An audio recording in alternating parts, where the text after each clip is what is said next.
ओम शांति। आज बाबा की 2 अक्टूबर 2024 की वाणी है।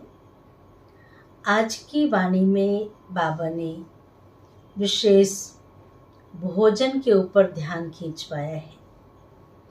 कहते हैं ना, जैसा अन्न वैसा मन, जैसे पानी वैसी वाणी। तो अगर हमें अपने मन को शुद्ध बनाना है, हृदय को शुद्ध बनाना है, मनसा को शुद्ध बनाना है, तो उसके लिए हमें अन्न की शुद्धि चाहिए। आप देखिए, अभी नवरात्रि आने वाले हैं। 3 तारीख से नवरात्रि शुरू हो जाएंगे। तो 3 तारीख से लेकर के 9 दिन तक कितना हम ध्यान रखते हैं अन्न के ऊपर। 9 दिन तक हम प्याज लहसुन भी घर में नहीं बनाते, ऐसी कोई चीज़ घर में लाते ही नहीं है। और जो भी हम भोजन बनाते हैं बड़ी शुद्धता से, प्रेम से, भावना से। और जब भोग लगाते हैं तो भोग भी बड़े सफाई से बनाते हैं, जिसमें भगवान को याद करके, माता को याद करके लगाते हैं। तो उस भोग से, उस भोजन से, उस प्रसाद से, आप देखिए, बनाने वाले तो हम खुद हैं, रोज बनाते हैं। हलवा पूड़ी तो हम घर में भी बनाते हैं, लेकिन नवरात्रों में जब पूजा के लिए बनाते हैं तो वो प्रसाद कैसे बन जाता है? ये सिद्ध करता है कि एकाग्र मन, शुद्ध मन, पवित्र मन, हमारी बुद्धि इधर उधर नहीं जाती, सिर्फ सोचती है तो उसी दायरे के अंदर रहती है। तो इसलिए अपने मन बुद्धि को इधर उधर ना भटकाकर जितना हो सके घर में भोजन बनाते हैं, शुद्धता से, पवित्रता से बनाए, तो वो भोजन प्रसाद बन जाएगा और खाने वाले का हृदय भी शुद्ध हो जाएगा। सुनते हैं बाबा के महावाक्य। सार है मीठे बच्चे, याद में रहकर हर कर्म करो, तो अनेकों को तुम्हारा साक्षात्कार होता रहेगा।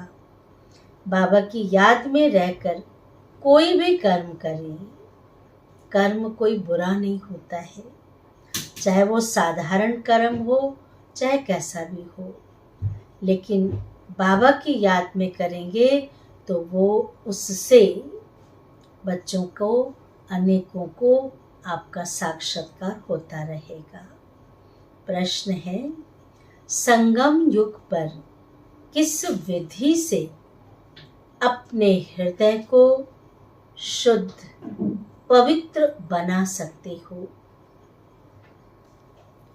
आज का उत्तर है, याद में रहकर भोजन बनाओ और याद में खाओ। दोनों ही चीजें हैं। याद में रहकर भोजन बनाओ और याद में खाओ, तो हृदय शुद्ध हो जाएगा। संगम युग पर तुम ब्राह्मणों द्वारा बनाया हुआ पवित्र ब्रह्मा भोजन देवताओं को भी बहुत पसंद है। संगम युग पर सच्चे सच्चे ब्राह्मणों के द्वारा भोजन बनाया हुआ जो पवित्र भोजन है, वो देवताओं को भी पसंद है। जिनको ब्रह्मा भोजन का कदर रहता है, प्रसाद तो प्रसाद है ना, जिन्हें ब्रह्मा भोजन का कदर रहता है, वह थाली धोकर भी पी लेते हैं। कोई भी अन्न वेस्ट नहीं करते। जैसे कई बार होता है, सब्जी पसंद नहीं आई, कोई चीज़ पसंद नहीं आई, थाली में जूठा छोड़ दिया, फेंक दिया। अन्न का कदर नहीं। एक बार यज्ञ में ऐसा ही हुआ। बच्चे छोटे छोटे थे, तो उन्होंने भोजन किया और पसंद नहीं आई सब्जी या खाना, तो उसमें काफ़ी कुछ छोड़ दिए। और मम्मा बाबा आ रहे थे सामने से, तो बाबा ने देखा कि भोजन की थाली जूठी है, पर उन्होंने धोने के लिए रख दिया। इतना सारा अन्न वेस्ट किया। मम्मा बाबा ने वो थाली को उठाया और खाने लगे। बच्चों ने देखा, कहा बाबा आप जूठा खा रहे हैं? तो बाबा और मम्मा ने बोला कि अन्न का कितना कदर होना चाहिए, एक एक कणे की वैल्यू होना चाहिए। हम इतना सारा फेंक देंगे तो हमने अन्न का निरादर किया। उस दिन से बच्चों ने एक शिक्षा ली कि आज के बाद से किसी ने भी जूठा नहीं छोड़ा। जितना खाना है उतना ही लिया और पूरा ही स्वीकार किया। इसलिए ब्रह्म भोजन का महत्व है कि वह थाली धोकर भी पी लेते हैं। महिमा भी बहुत है। याद में बनाया हुआ भोजन खाने से ताकत मिलती है और हृदय शुद्ध हो जाता है। धारणा के लिए मुख्य सार है, पहली पॉइंट, किसी भी बात की फिक्रात नहीं करनी है। फिक्र करने वाला तो बाप बैठा है ना। फिक्रात नहीं करनी है। क्यों नहीं करनी है? क्योंकि यह ड्रामा बिल्कुल एक्यूरेट बना हुआ है।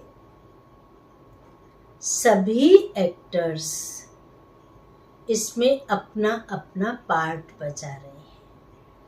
बाबा ने इतना अच्छा ज्ञान दिया है कि जो हो रहा अच्छा हो रहा है, और जिस एक्टर को जो पार्ट मिला हुआ है वो वही बजाएगा। तो उसके लिए हम क्यों संकल्प करें? हम क्यों अपने मन को विचलित करें? उसका पार्ट एक्यूरेट चल रहा है, क्योंकि इस ड्रामा में अपना अपना पार्ट है सबका, तो वो तो बजाएंगे। दूसरी पॉइंट है, जीवन मुक्त पद पाने व सदा सुखी बनने के लिए। दो बातें हैं। एक तो जीवन मुक्त पद पाने के लिए और सदा सुखी बनने के लिए अंदर में एक बाप का ही सिमरन करना है। मुख से कुछ भी बोलना नहीं है। भोजन बनाते व खाते समय बाप की याद में जरूर रहना है। जितना हो सके बाबा की याद में रहना है। कई बार क्या होता है, हमने एक गराई तो बाबा को खिला दी और दूसरी बार खुद खाते रहे, खा पी के पूरा कर दिया और बाबा देखता रहेगा। तो उसको याद करके बाबा को भी खिलाओ, खुद भी खाओ, तो आपको ताकत मिलेगी। वरदान है, स्वार्थ, ईर्ष्या और चिड़चिड़ेपन से मुक्त रहने वाले क्रोध मुक्त भव। विस्तार है, कोई भी विचार भले दो, सेवा के लिए स्वयं को ऑफर करो। ध्यान से सुनेंगे।